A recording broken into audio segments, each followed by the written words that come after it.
Hi guys, my name's Pat Garvey. Welcome to this issue of iDrum magazine. In this issue we're going to carry on with the Essential Styles theme, this time looking at classic metal. And we're going to look at that in the context of some of Dave Lombardo's playing on a Slayer record called South of Heaven. Specifically we're going to look at what he gets up to in the end section of a track called Ghosts of War.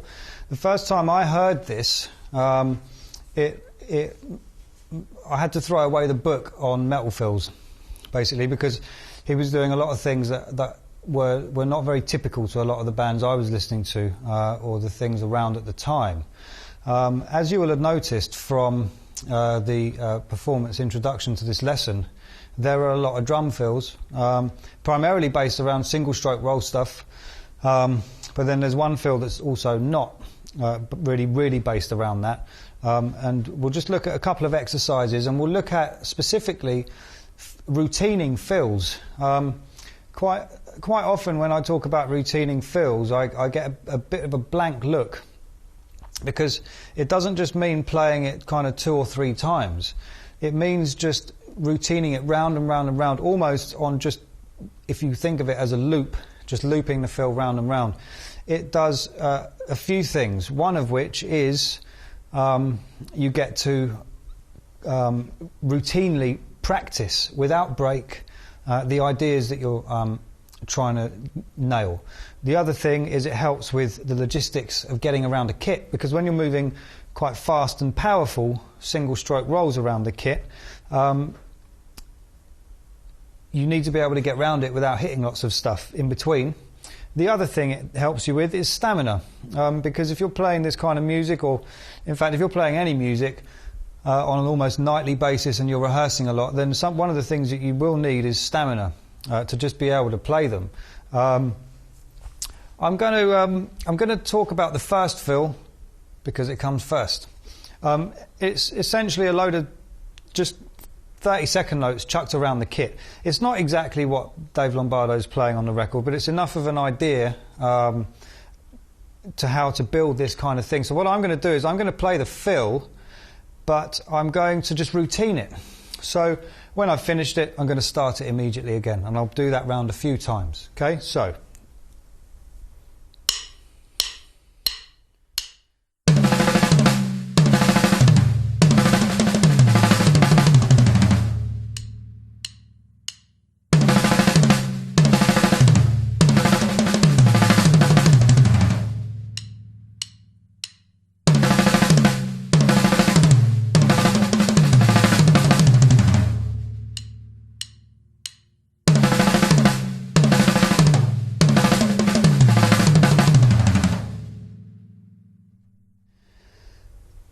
You can hear the type of phrasing. If I slow it down,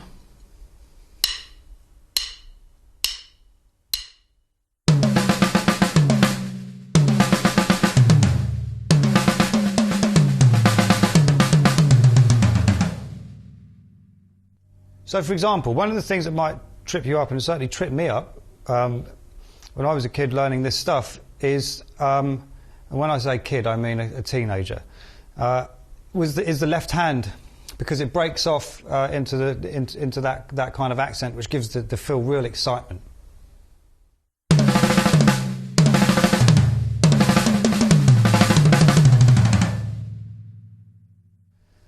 How you voice it is up to you. I'm using 4 toms. It could be done with 2, it can be done with 1. That depends entirely up to you. The next thing that you see on your notation is the groove. It's that 16th note kind of ride pattern that is quite quintessential to a lot of metal records. Bands like Slayer have used it really effectively, Pantera, Morbid Angel, all of these guys, and it's kind of filtered through into more contemporary styles of metal, Lamb of God, those kind of things. And it implies a really heavy feel.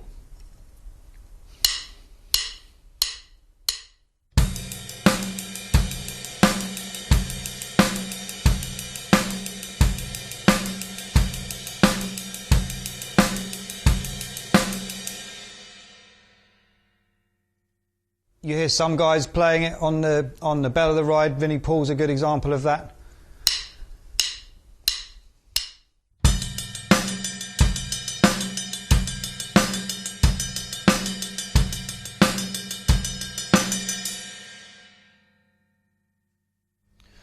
and you'll hear some guys really just dropping the snare down to a real half-time kind of thing, which gives it a real slowed down kind of heaviness. Lombardo's playing on the Rain in Blood record's a good example. There's a whole track that just opens up with it, similar to this.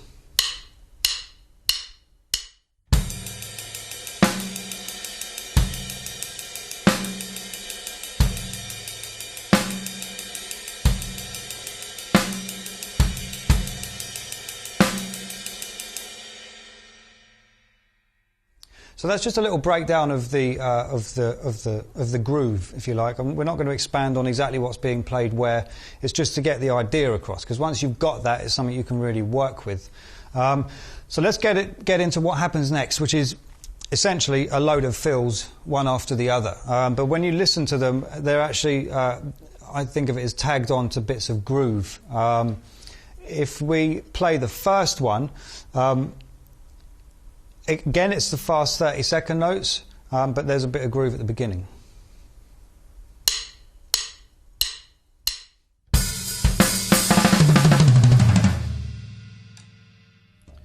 It all happens very quickly, and this is where the routining thing comes into it. So what I'm now going to do is I'm just going to play that round and round and round. So with the introductory fill, there was a little gap in between where I was counting in so that we all knew where we were and what was going on. This one is just going to go round and round.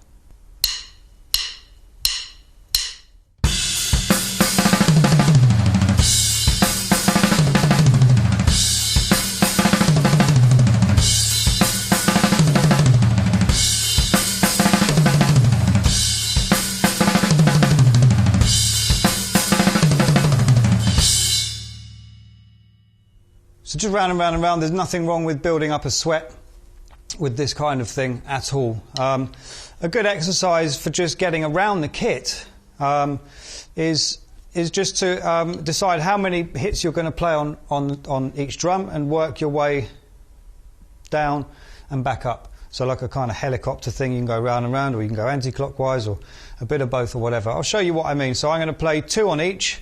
But on the turnaround, I'm going to play 3. So I'll play 3 down here, and I'll play 3 when I get back to here. The reason for that is it's going to bring me back on my left hand. So you're practicing left and right hand lead. So I'll be going down right hand lead, and then coming back up anti-clockwise, left hand lead, coming back down right, left.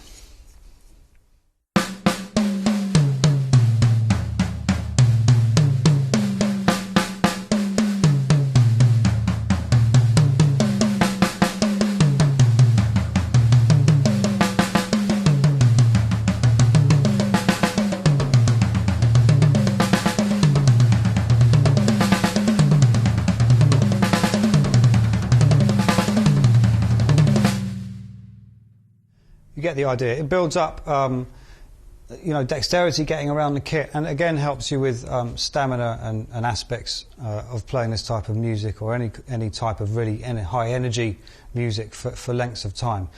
The second fill is one of my favourites, actually, and it's something that the reason I love it so much is because you can just use it anywhere. It's nothing unique to metal or anything else for that matter. It's this.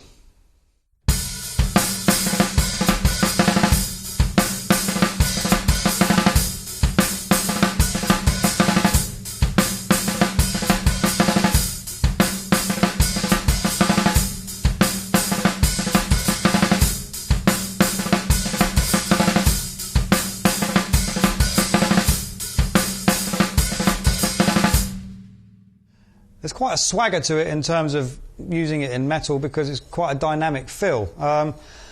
As a good little exercise, I've written it down for you. You can hear that the left hand is playing the accent side of things, because we're playing on the open hi-hat.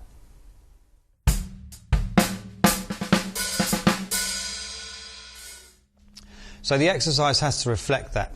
This is just a continuous exercise in as much as you're continually going around the pattern as written out in your notation, but it's a 3-bar phrase in as much as it resolves every 3 bars, and that's because of the type and the placement of the accent, more of which we'll go into at a later date.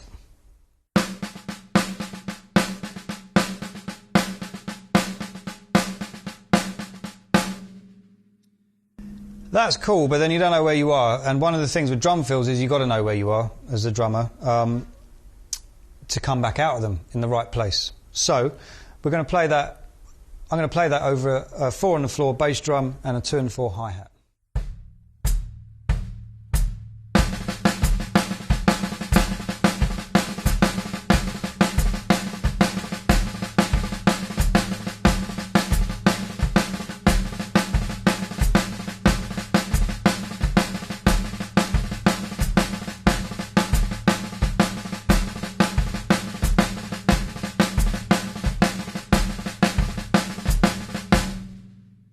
Great thing with this pattern, once you get it moving, is that it's one that you can put everywhere and anywhere. If I just play the pattern around on the snare drum and just move it around, you'll hear what I mean.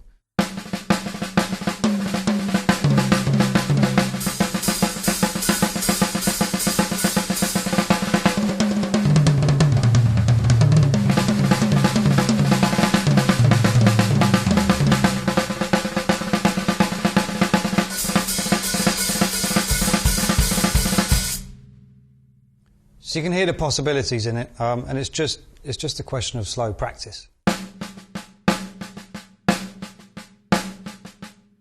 So the next fill, again, it's another fast 30-second note fill. It goes like this.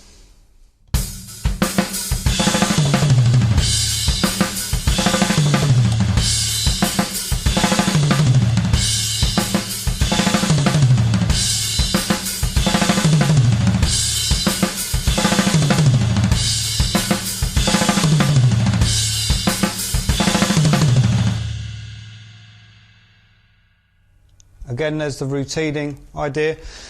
There are lots of exercises for building up fast, being able to play fast single stroke roll, and being able to put them around the kit.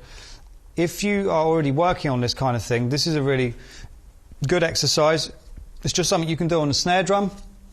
It works both right and left hand. The exercise is written out for you. I'll just play it for you. I'll play it slowly first. So you've got...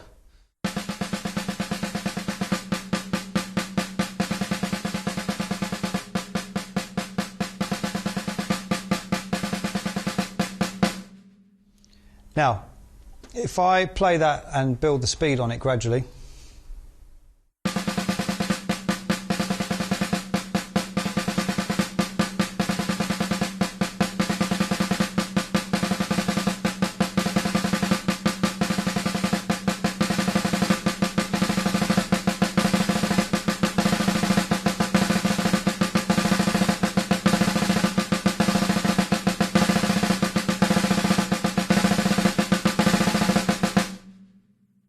It's something you can just take and work. There are lots of different technical aspects to that. Again, when you get into that side of technique, a good teacher will be able to help you no ends. And the other way of doing it is like we all do it to start with, and that's just learning to somehow play what our favourite drummers have put on record. And then dealing with the consequences later, if you like, and revisiting and looking at technique properly. The fourth fill brings sextuplets into it. So sextuplets, as we've talked about before, are groups of 6 notes. Here's the fill.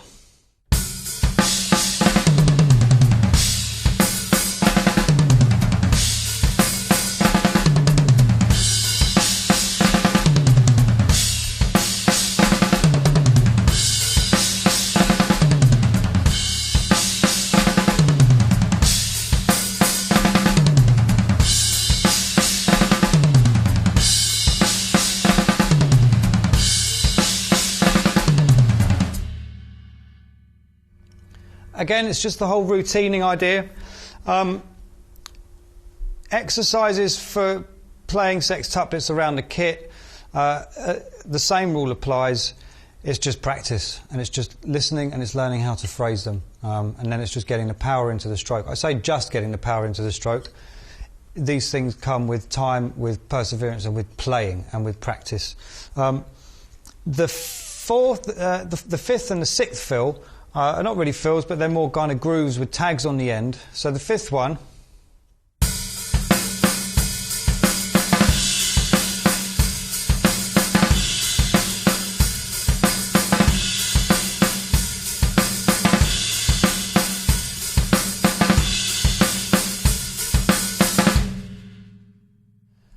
And the 6th one.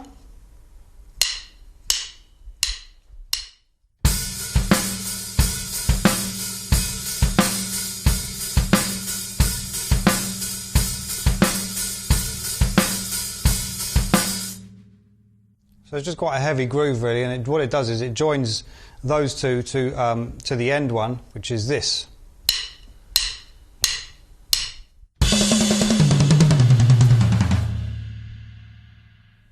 If I loop that round,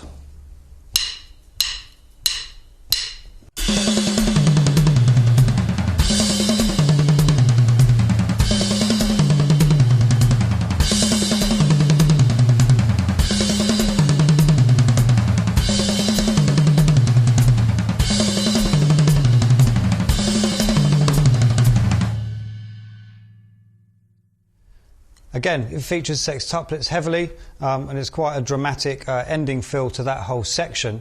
So what I'm going to do is I'm going to play I'm going to play the piece again, which I've re-recorded in the style of this end to the Ghosts of War, with all of those fills in it. This is available for you to download as an MP3 and just have a bit of practice along to, without drums. Just take it and enjoy it. And I hope you got something out of this session. Cheers.